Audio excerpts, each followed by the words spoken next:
Hindi umano dapat nahayaan at manahimik na lang tayo sa korap na sistema ngayon sa gobyerno, lalo na sa pamamahagi ng ayuda. Ani Baguio City Mayor Benjamin Magalong, dapat tayong magsalita upang mahinto ang maling gawain ng ilang mga nasa gobyerno.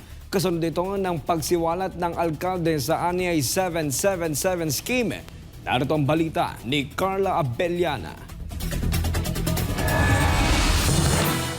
Ganyan nakakurap yung sistema, hindi na lang tayo himik. Tatahimik na lang tayo. Eh paano, 5 years from now, 10 years from now, sino maghihirap? Di ba itong mga bata? Itong mga bata ngayon, mga generation ngayon.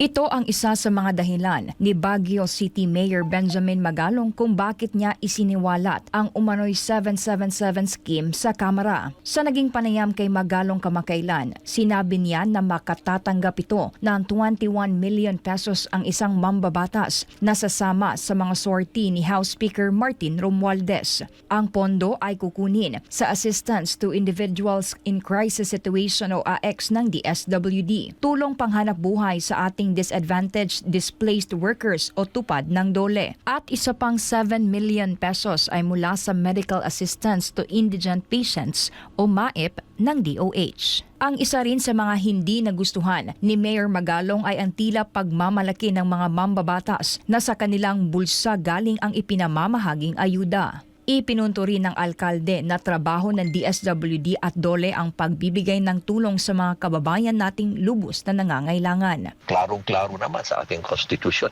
Ano ba ang trabaho ng mambabatas? Hindi ba gumawa ng batas? Yun lang. Eh paano ngayon na nangyayari na pagdating sa ayuda sila yung nagdi-distribute? Hindi rin sang-ayon si Magalong na basta na lang pabayaan ang ganitong sistema. Yung mali, gawing tama. Yung tama, panatiliing tama. Hindi ba dapat ganon ang sistema natin? Hindi yung mali, tolerate na lang natin. Silent na lang tayo. Kaya nga lagi kong ina-emphasize yan eh. Silence is not neutrality. It is complicity, it is tolerance. And that's the reason why tuloy-tuloy na namamayagpag itong mga corrupt na politician na to.